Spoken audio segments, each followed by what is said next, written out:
you, Chris? I am good. You're Yeah, it's a good? chilly day, but it's a good day. Yeah? I'm Wait, in New York. Where are you? I'm in Winnipeg, Canada. Probably chillier for you. It's not that chilly out, surprisingly. Like the weather's been pretty good the last Yeah. while-ish. Like we're only getting rain. Like the rest of Canada's getting snow, but like we're the only ones that are actually getting decent weather, which is surprising. But Well, excellent. I hope it keeps it that way. yeah, how's the weather over there for you guys? It's all over the place. I Mhm. think it's going to be like in the high 70s tomorrow or Wednesday or something. It Oh, was really? really hot on Friday and then gets cold. So I Oh. think I think we're about to see everybody get sick pretty much from the weather, going up and down. So we'll see. That's kind of like everywhere right now. Like it's Yeah. I guess flu season, sick season. I don't know. I've been seeing that actually the last like month or two. Everyone's just getting Yeah. sick. But yeah. So how's it going? Let's tell the people who you are, I guess. Chris. Yeah. So I'm Chris. I'm a musician out of Long Island, New York. I'm a guitar player, but I pretty much play everything on all my records except for real drums, analog drums, and the female backing vocals. Although in a pinch, I might be able to do those too. I don't know. Yeah, I guess you've been in the industry for a while. I'm assuming, right? I've been a guitar player for a very long time, and yeah, I've been performing since I guess I got to college in the early 2000, mid 2000s. So yeah, I've been playing for a while. Hmm. Yeah, and you just released a record like self-produced and everything. Like what was that like writing a record, right Well, producing it and everything? Yeah. so this is my first solo record. Yeah. So before that, I've had the experience of writing and recording with a band Mm, and producing it. So it's different in the sense that it's all me this time around, and I have on a good. It's a good thing and a bad thing. I have no one to mm. talk to about it, but I also have no one to talk to about it. So it's one of those things where it's like, I'm sitting at my desk and like pretty much it's only my wife to be like, is this any good? Yeah, And she's a harsh critic, so it's I, good. I feel like I get through it. Do you ask her for help usually for writing wise, or is it just solo based? Like you just go in the studio, just book it down, and let's just go with this. That's usually what happens. I don't fiddle. I don't sit and pick up an instrument because my main instrument is guitar, but also keyboard. And like I don't Mm, really just sit there and play. I yeah. usually come with a fully formed idea. Mhm. So most of the time that I have an instrument in my hand, I'm recording something that I've already come up with, not looking for something.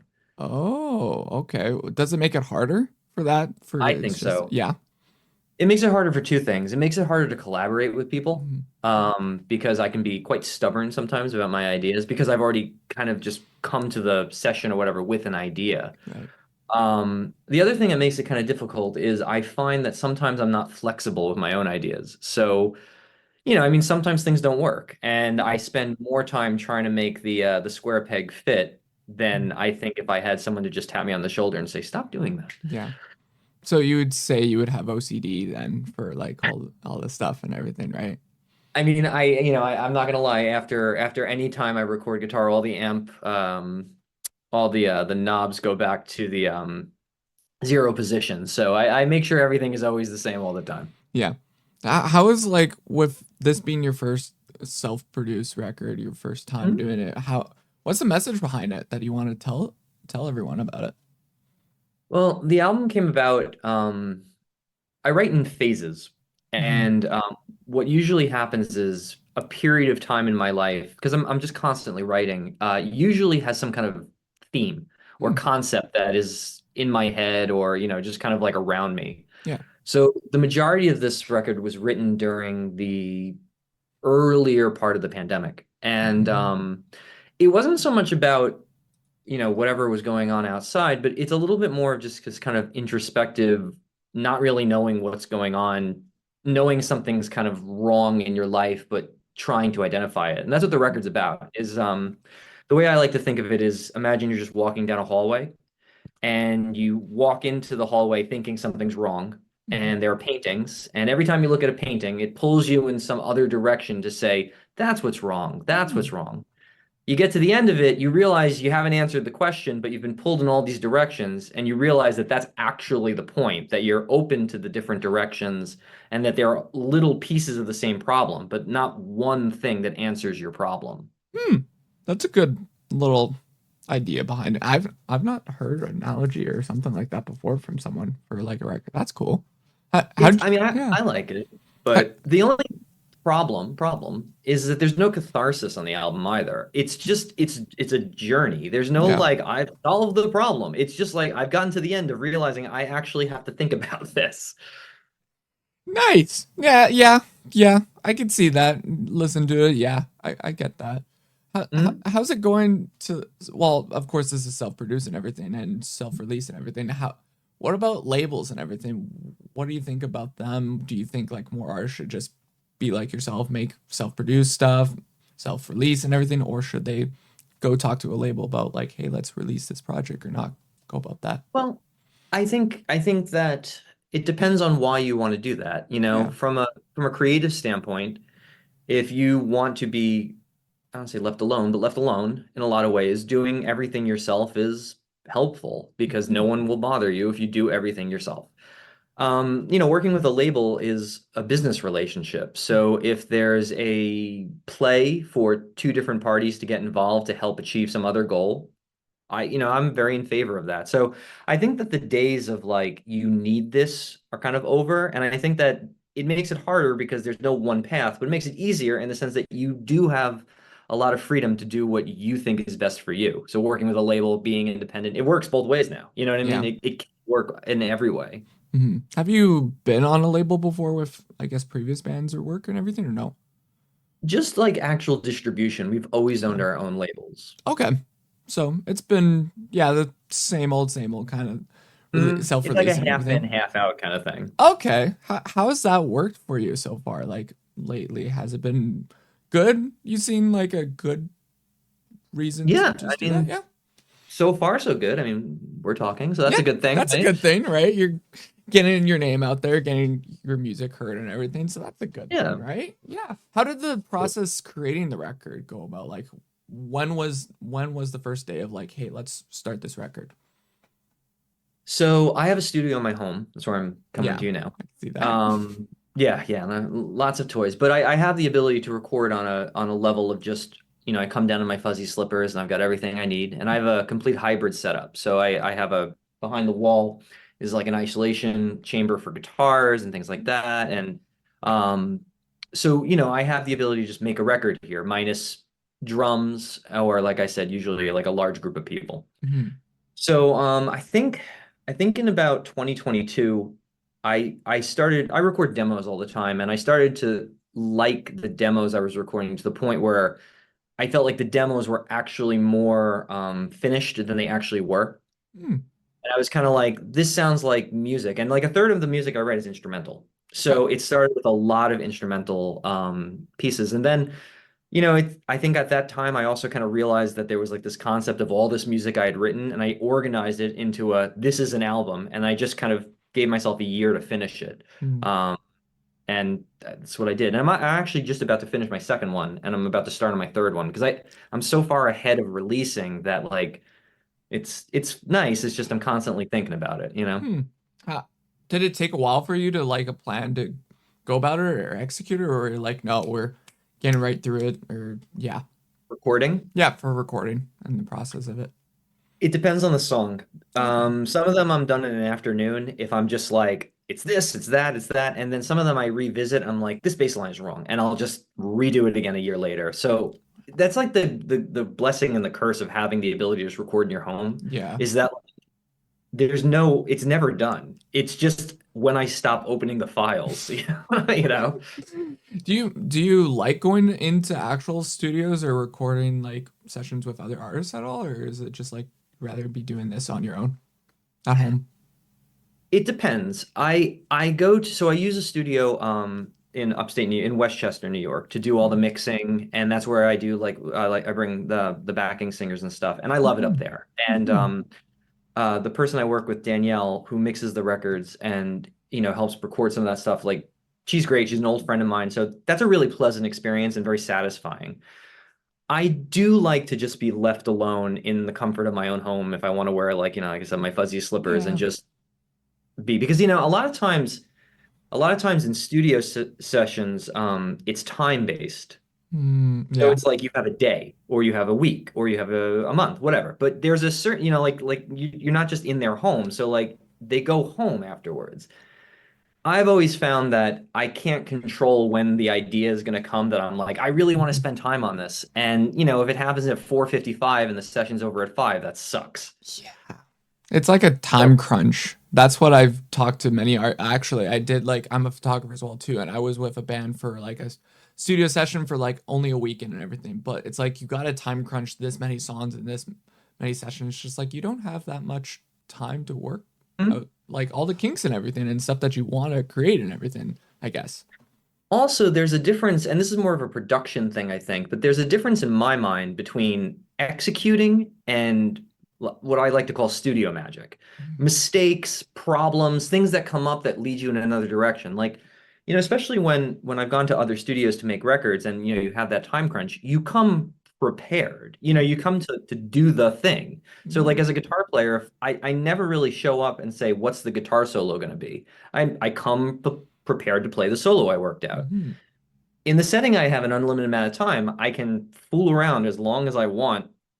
And, I find a lot of times that gets me to a better place when it comes to those types of things. The songs are always, like I said, I come with the songs written, but Yeah. it's those little production pieces that become the studio magic. Yeah, it's the little bitty cracks and everything in the moments and everything. Yeah. Yeah. Exactly. Cool. What do you think about, like you mentioned, you're working on new music and everything and next records? What do you think about this new world of age of like only dropping singles, EPs, and everything, but like you decided, hey, let's drop a record, like a full length album? I don't really think too much about it, only because I think that that's a marketing conversation. Okay. And I think if I'm going to try to achieve the best results I can in a marketing way, I'll do the Hmm. best marketing thing. Yeah. To me, that doesn't compromise the way I view the body of work. So, Mm.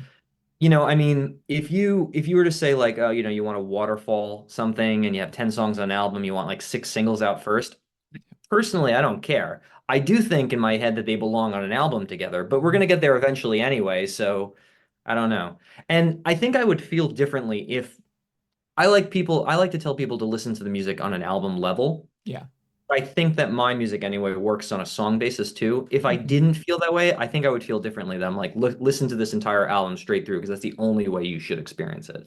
I think it works both ways. So like Yeah. I'm particularly not that specific about it. Yeah. Not too lenient. And it was like, hey, this has to be a single. This has to be, yeah. No, you're just like, yeah, record.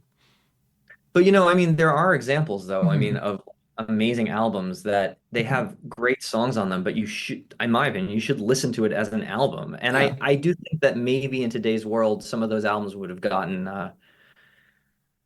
not left behind, but it's like they wouldn't have been able to excel because a marketing strategy made it so that it kind of replaced the importance of the art in itself. So Yeah. it depends. It depends on, I guess, the situation. Yeah. Like you said. Yeah. Yeah. Cool. Well, you said you're a guitar. How did you get into music as a whole in general, Chris? Then how did you pick up a guitar, play it? Like, where'd you start then? I started playing music in like where everybody does, like school Hmm. band. Yeah. And I played the saxophone. And it took like 2 years of saxophone playing there before I got to a place where there was jazz band. And jazz band allowed you to stand up and play solo and then sit down. And I realized very quickly after that that I liked standing up and playing the solo and sitting down. Being part of the ensemble is great, but and I don't think it was all ego. I think it was a little bit more just like I feel like I can affect things when I'm by myself instead of having to do exactly what the notes on the paper say. Okay. So a couple of years of that, learning theory in school and becoming a better musician overall. I formed a band in high school where I played the keyboards, Hmm. and my best still my best friend, but he was the guitar player, and he made the mistake of just leaving his guitar and rig and stuff at my house, and I was very like, kind of thing. So I basically said, I want to do that now. And my parents were like, okay, well, here's a guitar. And I started late. I started playing guitar when I was like 16. Oh, So yeah, like that happened late, but I was already really into music, so it just I kind of view it all as just an extension of my musical persona, not necessarily like the guitar being the focus of anything. yeah. Okay. Yeah. So it took you a while. So you were 16 and everything. What happened after that? Did you just Oh, well, I the style of music I like was not Mhm. popular at the time. So when I was in high school, at the end of high school playing guitar, and then in college, I stood out with a lot of bands that I played with only because I was into something that most people were not. Mm, Like where because I was still a relatively new guitar player by 5 years, and I'm just like, oh, this Van Halen guy, I love him, and everyone else is like, that's we don't think about Van Halen anymore. So like it's one of those things where it's like, and just in the circles of bands that I was playing with, because until I got to a world where like I was talking to only guitar players who acknowledge the entire breadth of guitar history, you can't ignore Eddie Van Halen. You talk to like a pop band or an indie band in like 2006 in New York City, they weren't listing Van Halen was an influence. So I kind of got into this place where it's like I like playing guitar solos, and when people needed someone who wanted to play a guitar solo like that, they would call me. And mm. there were gigs like it was like show up and do this and play this and do a session and stuff like that for many years. And then that just kind of taught me how to be a guitar player amongst with other people. Nice. Did you do a lot of any studio sessions, writing sessions with any of those artists and individuals throughout the years that you were going playing those gigs and everything, or no? There was a period of time that I did a lot of off-Broadway stuff, Okay. and I did a lot of subsequent like singer-songwriter style sessions for a lot of the players I interacted with. Mhm. Then I formed basically a rock band, and that became the sole focus for a while. Um, and that was of my making, so I can kind of Nice. carve out my role in it. It wasn't like I have to show up and I learn what my role is that day, which is the case with a lot of times when you do a session. Okay. Yeah. I don't know. I'm not like a musician, so I don't know how sessions are like, but I got to see a couple sessions on how they're kind of working and everything. But yeah, it's cool. It's really, really Yeah, cool. it depends on the person. I mean, Yeah. some people are really strict about what they want. Some people are like, play guitar. And it just, you never know what you're going to get because I think it's more of a personality thing than it is necessarily a production thing. Yeah. Yeah. It always varies, honestly. Hmm? It always varies. But yeah. Any upcoming shows or tours or anything that you're working on right now, Chris? Not this year. I just played my album release show 2 weeks ago Hmm. in the city, and then we'll probably do a bunch next year. I'm thinking probably two or three in New York City, and then subsequent cities around the Northeast. Nice. Okay, so like New Jersey, Upper New York, Yeah, that yeah. kind of I play stuff. with a large band with my solo stuff. It's like a nine Wow. piece on stage, so it's a lot of logistical stuff. 9 pieces? Oh, Yeah. great. Oh, that must be fun trying to organize everyone into that. I'm lucky that I get to play with, over the years I've made friends with some killer musicians. So Hmm. I get to cast it in the people I want to hang out with and I Hmm. want to play with. And so that is a wonderful marriage. And it's really not that big of a deal logistically, I would say, in terms of scheduling. The issue is a little bit more just kind of like it's trying to put on a production of nine people Yeah, with any kind of consistency because when you change venues, things change, sound yeah. people change, lighting changes, and it's just like it's a lot different than like four guys going at it running around. So Hmm. it just depends. Depends on, yeah. Depends on everything logistically and everything. Yeah, I can see that. Exactly. Cool. So, yeah, like you mentioned, you write and produce everything on your own. Do you wish that you got someone to help you out with that stuff, or are you just like, no, I'm good? I like doing it on my own. Okay. I like doing it on my own because I second guess a lot of stuff. And I feel like because basically I feel like empowered in a position where if I fail miserably at anything I do, it's my fault. But I know it's my fault. And I don't get the well, I can blame my wife, Tasha. But other than that, right? Like I like knowing that it's all running on my shoulders because if I make a good decision, I can be like, I made that decision. If I make a Hmm. bad decision, I made that decision, and I Yeah. can assess very much easier. Yeah. And you learn from your mistakes too. So then you're like, oh, this can work, this can't work, or go about with this the next day or something like that because you're self-producing, you're Yeah. self-making everything, doing it all your own. That's the maddening thing about recording music is that, and I've yet to figure out why this is the case, but like something that works one day doesn't work the next and vice Mhm. versa. And so like I feel like there's never a go-to, this always works kind of thing. It's exciting, but it's frustrating too. Yeah, you wish everything's like, oh yeah, it's an easy button and it just works, but it never Mhm. does. It never. I don't get why, but I just don't the way know. it goes, I guess. What's some artists that you hope to work with in the future, Chris? I hope to work with. Yeah, hope to work with.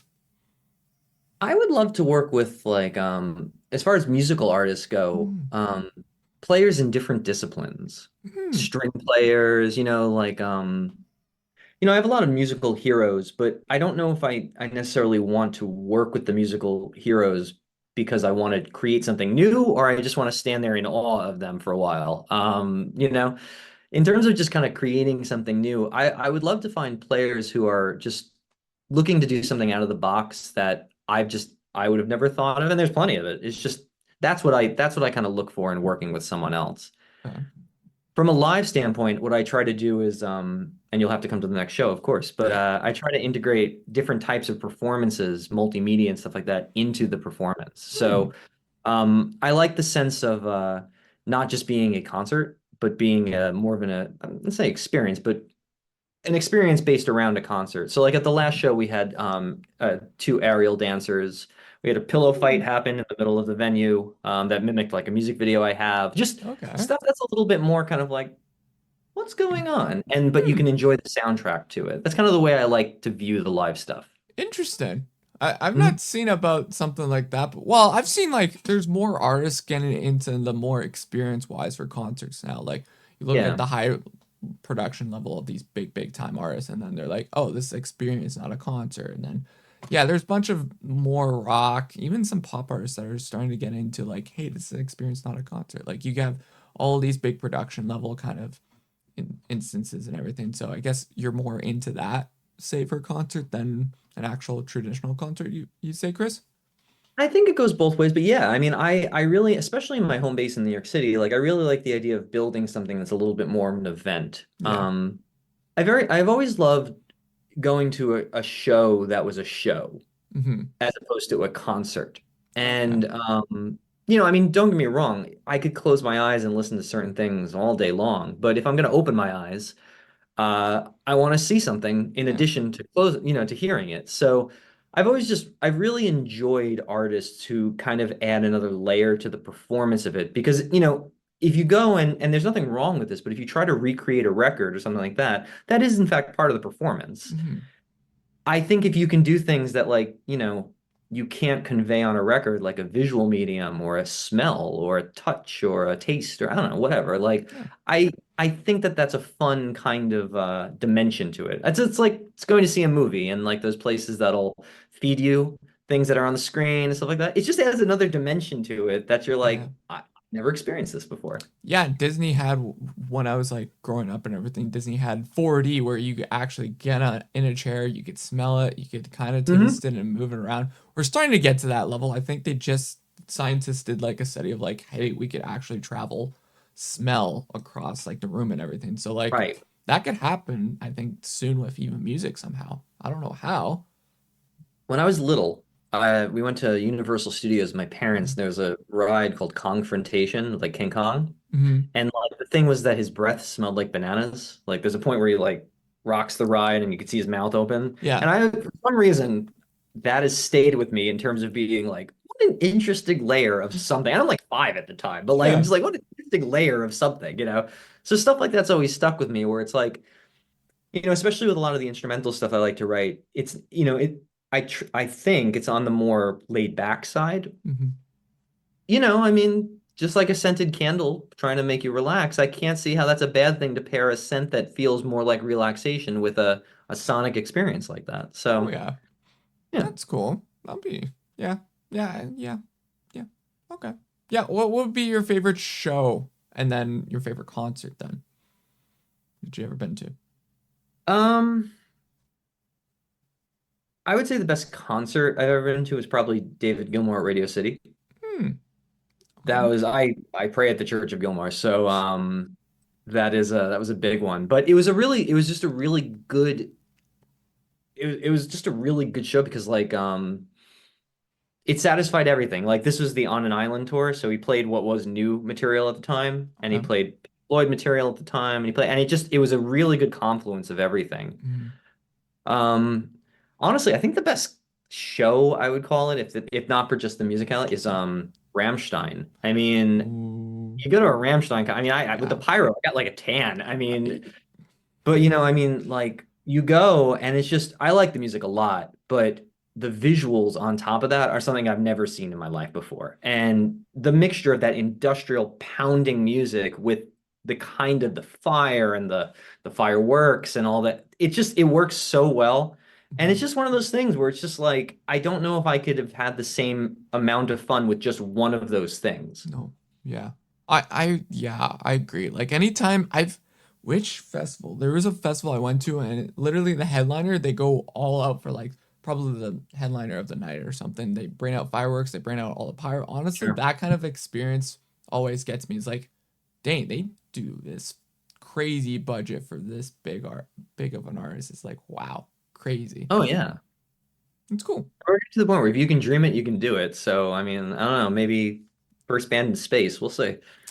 Hey, give it maybe 2 years, 3 years. Right? It'll happen. It's honestly gonna happen. What do you Yeah. do when you're on your off time, Chris? Like when you're not doing music, do you have any hobbies, work? Is there off time? I like to cook. Yeah. Cooking is my de-stressing out of music because I find that when I cook, I think about cooking Hmm, and I don't think about music. And that is very helpful because I find the rest of my time I'm usually thinking about music. it's good. Okay, what's your go-to dish? If I had to get a dish from you that you're like, yes, Ish. dish. I'm not prepared for this question. I don't know the answer to that. I like lots of things. Hmm. I don't know. That's I fine. don't know. That's fine. Well, what do you Variety is the typically? spice of life. So, Hmm? you got to mix it up. I said What? variety is the spice of life. So you got to mix it up. Okay. Okay. What do you typically cook then on like a weekend or like for the week or something like that? Do you have like a go-to thing that you typically cook or no? Actually, no, Oh, because I try to not make similar things often because then if I get too comfortable making something that I know that is just like the back of my hand, I think that I'll start thinking about things other than the cooking. It's like being mindful of what you're doing to be involved in it. really? A little, yeah. Why not like continue cooking? Because you love it so much and then you Well, I continue. like trying out Yeah. new things that I have to pay attention to. Ah. That's why I'm like ardently against baking. Yeah. I liked baked goods, but I Mhm. will not do it because it's too set it and then let it go. And I like to be kind of constantly in it cooking. You know what I mean? Yeah. Well, that's why you could change it up with baking. That's the same thing with cooking, I guess. Like you can kind of mix it up with baking a little bit, right? I don't know. If you mess with recipes, things change very, very, very, very much. Yeah, you don't mess with like the go-to stuff like the flour, sugar, and all that Yeah. stuff. But like toppings and that kind of stuff, I feel like, The amount of sprinkles yeah, you put on afterwards, that can be yeah, the variable. that could be You never know. fine. But anything else, it's just like, nah. But yeah. Describe yourself with one word. What would it be? One word, Yeah, one word. One word that you can think of that best describes you, Chris. fulfilled. Fulfilled? How come? Yeah, I like what I do, and a large part of my day is spent trying to think about how to continue to do what I like to do, not Hmm. doing what I like to do. So it's one of those things where I feel I like the music I write, I like performing, I like all those things, and I'm never really in this kind of like turmoil of like trying to deal with that and trying to reinvent that. I just let myself do that. Yeah. The stressor and everything else that comes about is trying to make it so that it could become a business or it could Hmm. reach more people or you don't repeat the same recipe, like it's all those things. Fair, fair. I get that. I get that. If you could have your listeners or fans remember one thing about yourself, what would you want them to remember you by, Chris?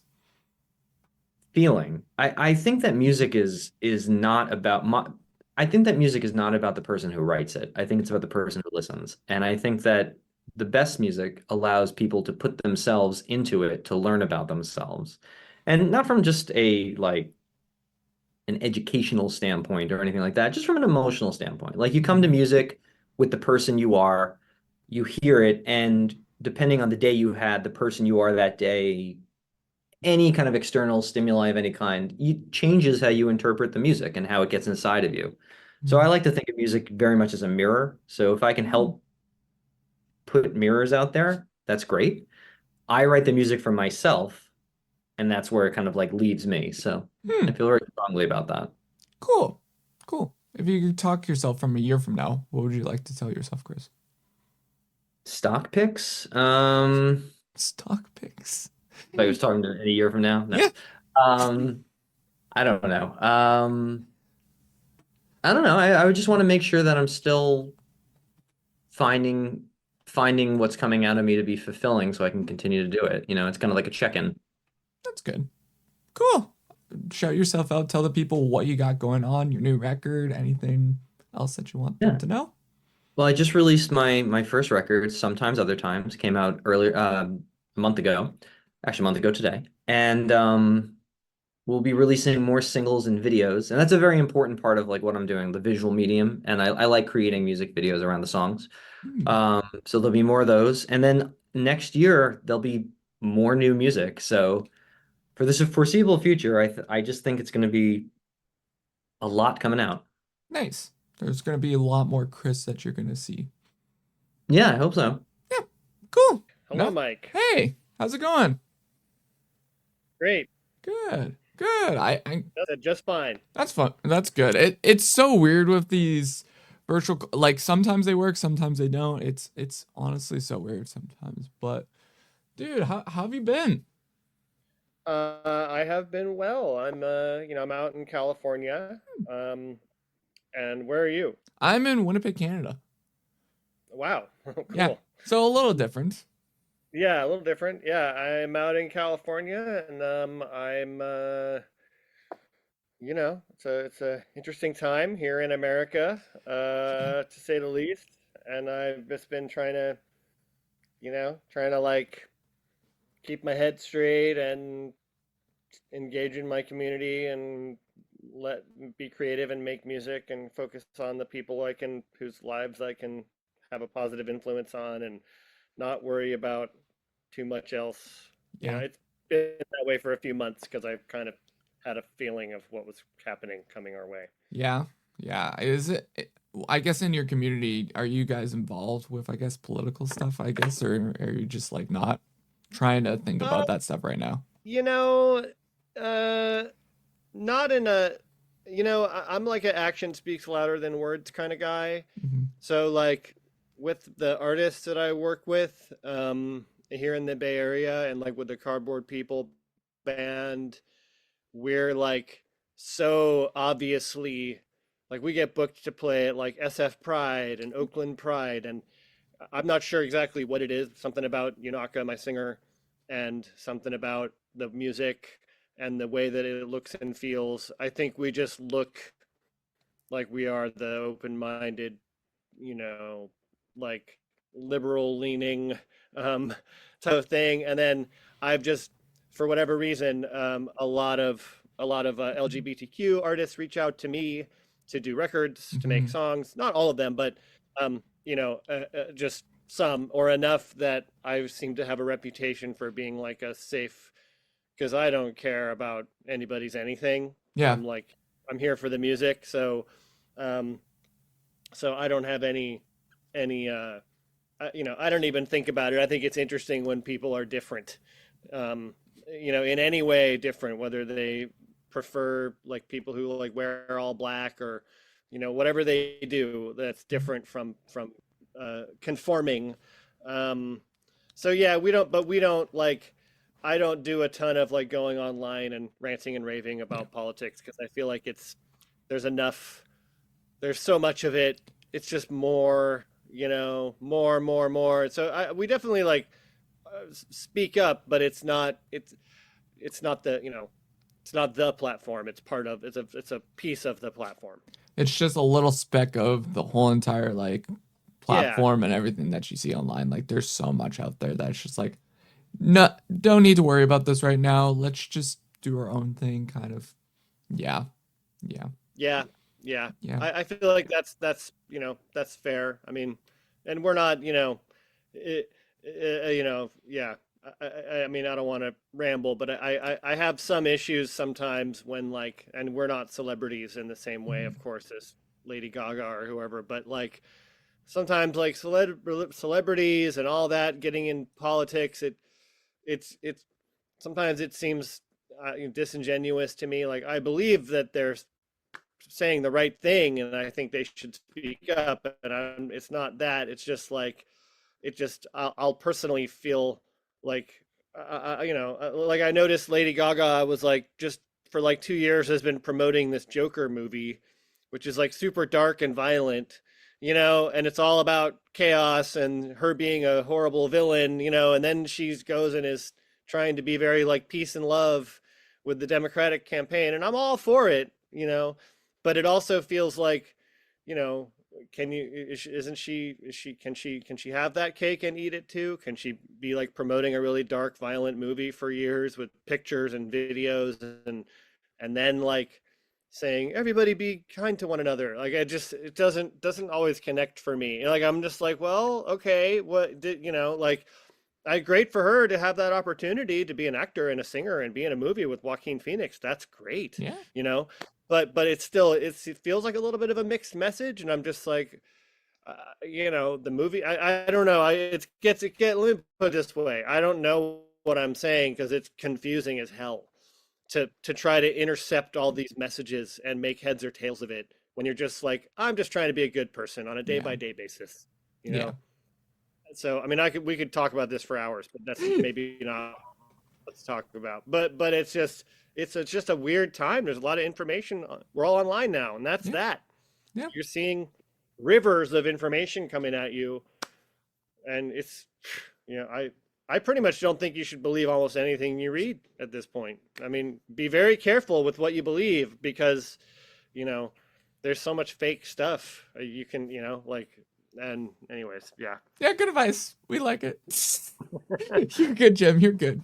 Well, going back into, I guess, when you said like LGBTQ people that you've been producing and everything, I want to get into like you producing everything from so many artists throughout the years, Jim, because that's what I was told. Like you've worked with countless, tons and tons of artists in the industry, man. Like from Foster the People, who made Pumped Up Kicks, K-Fly, MC Lars, I saw, even the Beatles. I'm surprised about. I did some Beatles remixes, some like, authorized Beatles remixes, but it was yes, I did for Huh. like a fashion show in Hmm. LA and for like some big client. I can't remember who it was, but I had to go down to LA to across from the Capitol Records building. There's this beautiful venue and there was a big old fashion show for like some of the big fashion designers, and I had to make like a 45-minute Beatles montage remix thing that it was not for like public consumption, but I got some stems. I was given some stems, and I did, and it wasn't like Paul McCartney was listening to it, but it was somehow it was related to. I worked with a producer named Jack Douglas who produced John Lennon's last album, Double Fantasy, and that whatever that Beatles thing was came through Jack, who obviously is like he worked on the he worked with Yoko Ono on the stripped down version of Double Fantasy that they released where they took off all the production and did just the John Lennon, and that came out a few Hmm. years ago. And then I did a remix that Yoko Ono and Sean Lennon like approved, that of one of her songs. And so I've had like a little bit of dabbling in that world, but nothing, I don't think anybody works on Beatles music for real, Yeah. you know. So Yeah. for a fashion show, it was like it was cool and fun, but it wasn't for public consumption. But I Hmm. got to hear it in this giant. I wish I could remember the name of the place. It was this giant theater, filled with people and hot supermodels, male and female, and that was fun. That was pretty fun. It Hey, was it was fun. It you're was a living fun the reason to go to Los Angeles. good dream. Good dream. Good dream. But Yeah, how did you start getting into yeah. producing first off, Jim? Like how did this all came to be of like starting Um, music, producing and everything? I'm an ear play by ear guy, and I started playing piano when I was really little, and I was kind of just that obsessed with the piano kid who, anywhere I went with my mom, like you're in the basement of a church somewhere for a, pancake breakfast and they have a piano and I would go over and tinker on the piano. And then when I was 13, I was at the music store and playing on the synthesizers, which is what go to the music store in Kent, Ohio, and play on the keyboards, none of which I could afford to buy. And the guy there was like, "Hey, like, you're pretty good. We rent out 4-track machines. You should rent one and like do some recording." And I was like, "Really? You rent out a 4-track?" And he was like, "Yeah, it's like $50 and you can rent it for a week and you can play with it for the whole week. And I'll give you a mic and a cable and you can plug stuff into it." And I did that and I had like the best week of my life, where I rented it and I had this 4-track at home and I started recording and layering sound, which is really what producing is. And I had a Casio keyboard and I had my piano and I had my mom's acoustic guitar. And I just kind of got like, so I was just very enamored of it. And I just like immediately, I don't know, I was just obsessed with this notion of creating music by way of layering, recording a keyboard and then another one and then playing drums or playing tambourine or playing piano and writing music. And like right away, I wanted to write the music. I wanted to like, create and compose or whatever you would call it. And everything, of course, I was doing when I was 13 was pretty amateur. But I kind of just like never looked back from that moment. I surprised myself because I went and I all through high school I had a band, and there weren't really recording studios around me, but our band went and lived in North Carolina for a summer, like after I was in my first year in college. And I was like, we got to get into a studio. We got to start recording. And I booked us a studio and we saved up our money and we went there and we recorded. And then I got really hooked. And the engineer at that studio was like, saw me being all obsessed with all the knobs and learning and doing all the things. And he was like, you should think about being an engineer or something. Like you're obviously really into it. And I, I have a natural, I just have a knack or something for like, like the engineer would go to like reach to go to a knob and my hand would be on my way at the same time. And I'd be like, I think we need to turn the high end down on that guitar. And he'd be like, how'd you know that? And I was like, I don't know. It just sounds like it. And then basically all through college, I would save up my money to get into a studio and record. And eventually, of course, I bought my own 4-track and I had one in my college dorm room. And I was just always in there tinkering. And then I didn't really know. I was doing all this in the effort of wanting to become a rock star, of course, like because I was playing in a band and singing and playing guitar and playing shows and doing all that. And it was going perfectly well, although I now realize my music, all the bands I was in were too weird to ever make it, or too like we weren't like I didn't really ever really understand that the point of a band is to like entertain people. I thought Yeah. it was to like explore your own thoughts and feelings on a stage, and I didn't. Took me a long time to learn, which you're kind of doing, Yeah. but also you have to kind of be entertained. I don't know. That's another like tangent. But essentially, when I moved to California, I I I moved to California and I was flailing around and I didn't really know what I was going to do. I had this notion of being a recording guy. And then I got a job. My music career really actually started when I did the smartest thing, which was I got a job at a club where I was in the music business. Because before that, I was just flailing around doing whatever, working at a bar as a bartender. And I tried working at a law firm and I hated it and I had to quit. And when I got this job at this club, and it was a really cool, popular club in San Francisco, and suddenly I was immersed in music business. The phone was ringing off the hook for people to play the club. I was working, booking bands, and I discovered this band, and this band was rising, and I helped them rise by booking their shows for them and helped them get bigger and bigger, and they became like a headliner. They eventually headlined at the Fillmore, Oh. and And along the way, I mean, I don't want to, I don't want to talk your head off, but so I'll keep Mhm. it tight. But like the person who I happened to be working with in the club was a manager of another producer, this guy called Dan the Automator, who's like a well-known hip hop producer, Mhm. or was pretty well known back then. Um, and and he had worked on this Dr. Octagon and album that was a big smash hit in the late 90s. We're talking like late 90s, early 2000s. And he I started also working for him. And as I was working for him and working at this club and discovering this band, the manager that I was working with was like, Jim, you're a producer. You should produce this band. You're already doing it. You're going to their shows, you're booking them, you're talking to them. You should just help them make an album. And she very generously offered to fund essentially me essentially signing this band to our little indie label that she had started. And she was like, I'll she saw me as the up and coming whatever guy, Yeah. which I still am, and I'm still up and coming.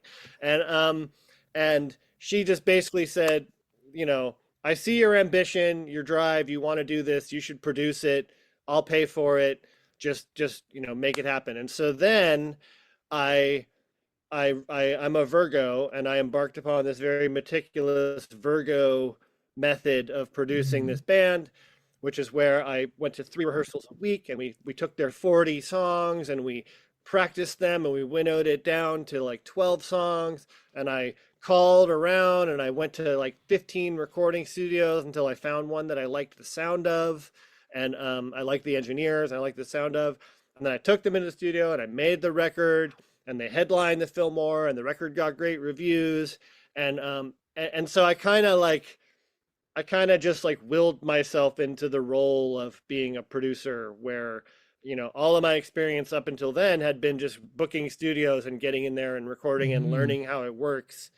And then I like sort of like stepped up by like helping arrange and you know write some of the songs for the write with this band a little bit, just by way of saying, how about this lyric or how about Yeah. that chorus. And it worked. And Mhm. my boss, who helped me do it, saw me do it and saw me do it well. and then meanwhile, Dan the Automator, that other producer, his career was like taking off, because he went on, he started making the Deltron 3030 album, the Handsome Boy Modeling School, ended up doing the Gorillaz record.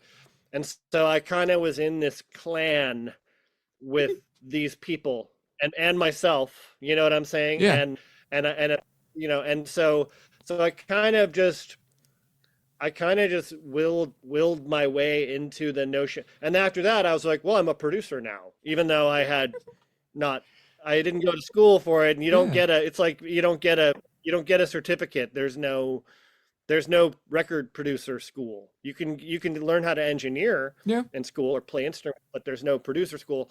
So I just like made it happen. Hmm. And then after that, again, long story short, I did that record, and then I did some other stuff for a couple of years, and then that guy Dan got the opportunity to work with the band Galactic in New Orleans. And Oh. and I and he sent me, he was like, and Dan had gotten like, I don't want to say lazy, but he was like, he was like riding high. So he was like, Jim, we got to do this New Orleans band, but like all their songs are like a 2 chord jam, which was true. They would Yeah. just jam band. Yeah. And he was like, well, you're going to go to New Orleans for like 2 weeks and help them like get all their songs arranged, and then I'll come down and be the producer. And what happened was, I went to New Orleans, and um, I basically like did the did all the hard work, because I was, of course, I was like, this is a major opportunity, because Galactic had a fan base. They were a Yeah. real act. And I was like, damn. And I'm the kind of person who will grab an opportunity. Like if I'm presented with one, I won't, and I will like let nothing stop me. It's just, I'm wired that way. It's like a Midwestern thing. Um, so, so I was like, I went in there and I was like 14-hour days with Galactic for 2 straight weeks, and got that shit totally ready to go. And it was great. And we got along great, and they loved me. And I had like the best time. And of course, I was living in a hotel in the French Quarter, so it was like fun. And, and, and again, sort of by hook or by crook, through I came back from that experience, and that record went great, and I ended up getting like co-writing credit on the whole album, Nice. and it gave me a lot of fire. And then I came back, and I had a friend from all my music years. At that point, I had already been working in the music business for 5 or 6 years in San Francisco. My friend Brandon, and we decided to. He had owned a house in San Francisco because he was smart and bought one like back in before they got really expensive. And he was like, dude, we should form up and form a production company and call it Rondo Brothers, which we did. And then we were kind of like, we had like a run of like 7 or 8 years of being like the cool like remixer dudes of San Francisco. Like we remixed for like Common and Lily Allen and all these remixes, and we were DJing, like running around being DJ shows and recording bands. That's when we met MC Lars, and there's a band called The Matches, and like their manager was like, "Hey, Rondo Brothers, you guys are cool. Like, why don't you do this MC Lars Matches track? Hot Topic is not punk rock." So we recorded that, which became like their first hit song, which got like played on the radio, and like it's kind of it was a big jumble of like, you know, like being a highly functional person, saying yes to everything, taking every remix, whether it was paid or not. Somewhere in the middle of all that, we got again all through Dan the Automator, who he would get offered things and say like, nah, give it to those guys, because he was too busy, because he was like a Gorillaz producer now. Yeah. So we did these like NFL commercial spots Nice. for the NFL, and then we got an agent for commercial work in Los Angeles, like a really good one, and totally by accident. They just lucked into it, just blind dumb luck. So then we like for like a bunch of years we did a lot of commercial spots and like remixes and music libraries, and you know where like Fuel TV and Fox TV and MTV would call up and say, can you guys do 21-minute songs, Hmm. the next month for, $10,000? And you're like, yes. Not bad. You're like, Not bad. yes, I can. And then you make 20 beats, as the kid call them, 20 tracks, Yep. like a rock track and a punk track and a hip hop track. And we got really good at digital recording, So like while this was all happening on the producer side, all this activity meant I was getting really good at using Pro Tools Yeah. and like playing all the instruments, and I started playing bass and playing guitar and playing drums, and so I know that you asked one question, but it's kind of like it started with that 4-track and me like being like, wow, being in my headphones and working on music and layering it up is like my happy place. Yeah. I just kept vectoring towards opportunities to do that. It just came to you basically. Every single opportunity just came. Dang. Well, it came, and I'm the kind of person who will keep putting myself in the line of fire. Yeah. Like, not afraid of rejection. I'm totally fine with it, like 10 people say no, one person says yes. And then it Great. just spirals It's from a there win. basically. You go with the one yes and you keep on going. You Yeah. just don't look back. Like you got one life kind of thing. Like if you have an inspiration, you should follow it, Hmm. which is what I tell all the artists, who I end up sitting in a room with, most of whom are depressed and, like depressed and need guidance. And I'm like, I try to be a cheerleader and be like, come on, like, let's do this, like let's make a legacy. Let's pull your heart out in this track. Let's do it. Yeah. Why not? Why not? Yeah. Why not? What would you suggest to people that are starting to get into producing and starting to make it basically? How would you tell people to start then? Just do it. Like get the rig you can get. Like the story I tell is like back when, like I mentioned, like the NFL thing, like right when I came back from New Orleans, and and I know I'm gonna date myself here, but that was like 2004, so 20 years ago. I've obviously done a lot of other things since then, but this is the beginning, the early days. I remember coming back from New Orleans, and I was like, okay, I'm a producer. Like I produced that band, I've produced a bunch of stuff, but I always had to go to somebody's studio. I didn't have any gear. I had nothing. And but I could see I was like I need gear, I need stuff, and I also was like broke. I had no money. I was living with my wife in a one-bedroom apartment in Berkeley, California, and I was like, it's time to invest in myself. And I got my credit card and I went to the store, the Guitar Center, and I bought a Pro Tools thing, a Digi Rack thing, and I bought a couple of microphones and I bought a microKORG keyboard and I bought like, I don't know, maybe like a cheap bass guitar. I just basically bought all the stuff so that I could really work professionally at home without having to spend any overhead on anything, which I think is really important. And and it allowed me to, and I remember that like right after I bought it all, and I really believe in investing in yourself, because right after I bought all that stuff, and it was like $15,000 worth of stuff, like it was no joke. Like my wife was like, what? You know, and What I are was you like, doing, I, basically? I was like, yeah, I was like, well, without this gear, I can't work. I can't offer Yeah. my services because all I can do is say if I find some band I want to produce and I can say, hey, can I produce your band, but you have to pay me and you have to pay for the studio. It's going to be expensive, you know. And and I live in the Bay Area, not Los Angeles. It's not like we're not a music industry rich town. It's kind of like a make your own way town. And but then like right after I bought all that stuff, we did those NFL spots, and I think we did four of them, and we made like 30 grand total. So it like pretty much paid for all the stuff I Yeah. had bought, you know? And I was like, okay, so and I used that stuff to work on those. I didn't just, you know, so what I tell people is if you want to be a producer or a music creator, um, get the stuff you need. Don't be afraid. And then so get it, you know, in these days, sadly, for better or for worse, it's like get a Mac laptop, get Logic or Pro Tools for $100 a year, get a mic, get a MIDI controller, treat yourself to one cool thing. If you're a guitar player, get a decent electric guitar, you know, get an acoustic guitar, get a bass, get the tools, and then basically be in your community and find people who you can work with, Yeah. even you just have to do it for free. So so if you're, you know, if you're 21 right now or 25 or young and you get all that stuff and you're out engaging in the music community and you're like, yeah, every Tuesday I go to the open mic, go to the open mic, and when you like somebody, go right up to them and be like, hey, I really like your thing. Like I'm getting my my rig together and I could I record a couple of songs for you, Hmm. please?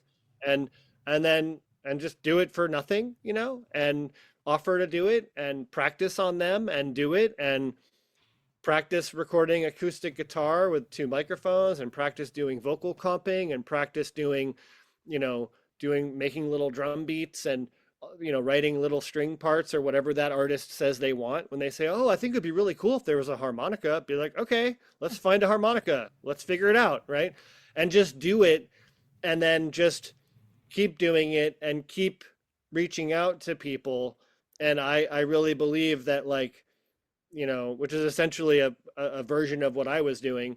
And eventually, like, somebody will say, you know, somebody that you do that for or with will say, hey, you know, my other friend who, you know, has a real job and could probably pay you Hmm. wants to record some music too. And you were really fun to work with, like being really nice and friendly and like making it fun, you know, making the experience fun. Cause you know, these days, for better or for worse, like anybody can get a Mac laptop and a mic and record themselves. So if you want to be a person who's assisting with that or who's really being a big part of it, you kind of have to bring a lot of value. You kind of have to bring a lot. And I would say almost all of that, I mean, musical talent is a big part of it, but another big part of it is just personality, like understanding, like it's not only about, you know, coming in and recording the song and leaving. It's kind of a hang. It's kind of Yeah. like,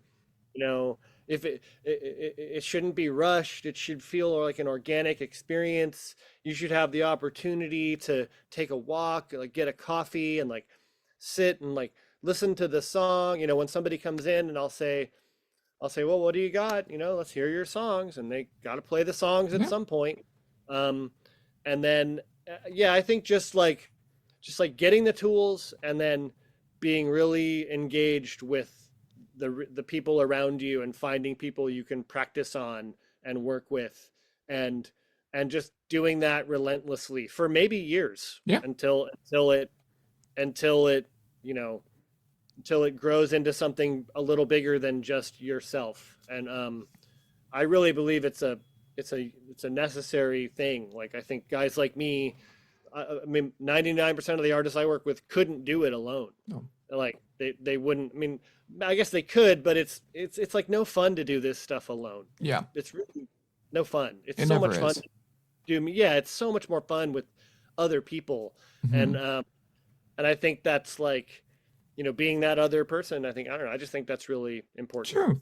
Cool. You have a new project with Cardboard People called Tigress Lane. How did that project came to be? Um, Tigress Lane Yeah.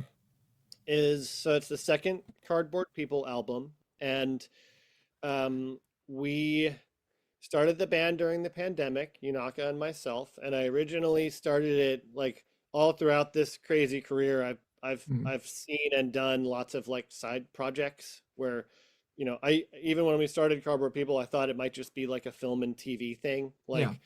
like, oh, we'll just make some fun tracks about whatever, dancing outside in the middle of the night, and maybe get in a TV show, through my connections there, which are some, not crazy, but some. And then we started performing live, and like we started getting a much stronger reaction I didn't really even know what was going to happen, but we Yeah. started performing live and started getting like gig offers, and getting a lot of gig offers, and then getting a lot of like great audience feedback, and we keep getting more gigs, and it kind of became a real organic, real band, like right in front of our very eyes, without Yes. us even really comprehending that that's what was going to happen. And the first record was kind of like a collection of singles that we made sort of through the pandemic, Mhm. and then we had kind of gelled, Yunaka and myself, and gotten to be like friends, and really kind of like Lennon McCartney'd our lives, where we were like tight, and Yeah. kind of like, I didn't know her as well when it all started, and suddenly we were like friends, and we were like gelling, and then we decided to treat ourselves. We went to Jamaica to do like a songwriting trip, and Mm. stayed on a road called Tigress Lane, where her aunt has there's like a little cool little like Jamaica vibes Uh-huh. place where her aunt lives, like a little compound, and it's on Tigress Lane, and we were there writing on all these songs, and we just kept walking by Tigress Lane every day, and then we were just like, that sounds like an album, and it kind of just, we've been kind of just letting it happen, like Yeah. letting this notion of this band, in really small ways, which I enjoy even more, and sometimes than the big ways, it's taking on a life of its own, and it's Mm. telling us what it wants to be, rather than us. It's not. I'm sort of used to like, and like I was saying when I first started, like when I was younger, I didn't understand that I was supposed to be like entertaining people when I was on stage. Yeah. I was like, I'm miserable, and you're going to be miserable too. No, no, no, no, no, no, no. You know, Now in this band, that has completely flipped, because Yunaka is very entertaining, That's good. and I realized that like there's so much to give and get from like people in a room with you, Yeah. and so we've made it all very outward, and we just kind of like take in feedback and respond more than we are like, we're not trying to like prove anything, if that makes sense. We're Yeah. just trying to do it and let it breathe, and like planting a tree and just watching it, watering it every day and watching it grow. You don't Mhm. know what you don't know what's going to happen. You don't know how many Sure. branches or how tall. You just don't know. But you water it every day with real water, and you take care of it, and it will grow, and things will happen. And this band has kind of become that. So like Nice. Tigress Lane is like this second stop, second chapter of the book, Mhm. and the book's still being written, and I don't know what the next chapter is even yet, but I like that, because it's fun to read a good book where you're like, wow, what's going to happen next, Yeah. you know And I like that more than having some kind of like, here's the plan. We're gonna make a band. We're gonna make the band. We're gonna get big. We're gonna get big. We're gonna do this. We're gonna do this. We're gonna do this. I'm Nah. done with that. Yeah. I'm done. Done. I don't ever want to think that way about music or art, even Ever a again. little bit. I'm just like, whatever happens, que sera, sera. You know. Nice. Cool. Yeah. Describe yourself with one word. What would it be?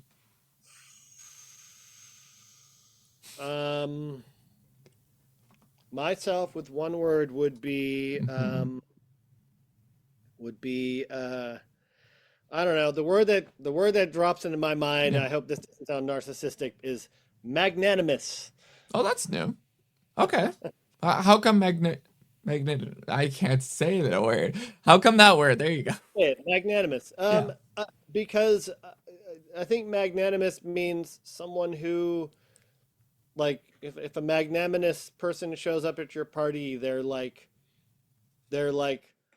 aware of all of what's happening, and like overall optimistic, and like highly aware, and like Mhm. and positive, and like trying to make a difference towards positivity in a big way, Yeah. you know, without much thought for their own well-being, like, or their own, like, not selfishly, like it's like selfless optimism, and sort of like selfless, like, selfless lifting everything up however they can, and without worrying about it too much. That's how I think, and that's Okay. kind of how I try to approach my creative life, in a magnanimous way. I'm the guy who will, like, somebody will put me on the list and I'll pay to get in anyways, like, or I'll, when somebody has a record to sell, I'll buy one. I'm Oh, like, sell me your stuff, like lay it on me. Let's go. Like I want to support. I like to support things. I like to be supported too, yeah.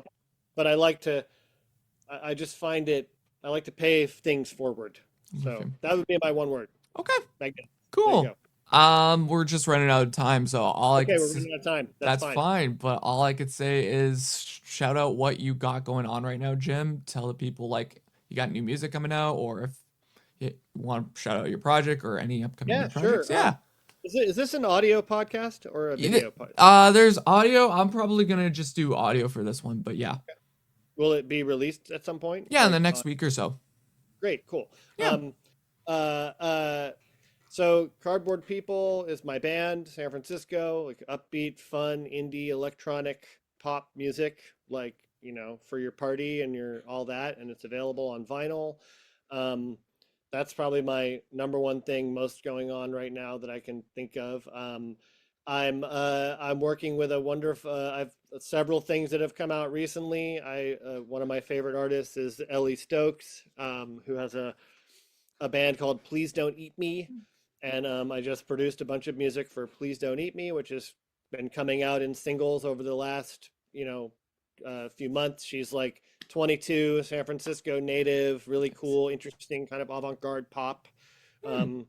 um, kind of like a singer, songwriter, piano player, somewhere in the realm of like Fiona Apple, Kate LeBon, Saint Vincent, kind of all that, like, female. And then I just did another EP with a really gorgeous singer, like with a gorgeous voice, named Ava Alejandra, called Hello Lover. That's like really beautiful and vibey and sounds like fall. Um, that's that just came out. Gosh, I just had a song called No Politician come out, which is like a big anti-political anthem about women's rights, um, by an artist named Carmen Maria Mitchell. Um, yeah, that's all I can think of right You now. got a There's lots of stuff more, coming but out that's a and lot. working with. It's all I'm. If people go to my Instagram, I'm very like, I'm always, this is out, this is out. I'm always Mhm. promoting stuff and rambling about things on Yeah, Instagram. it's good. It's always good. Cool.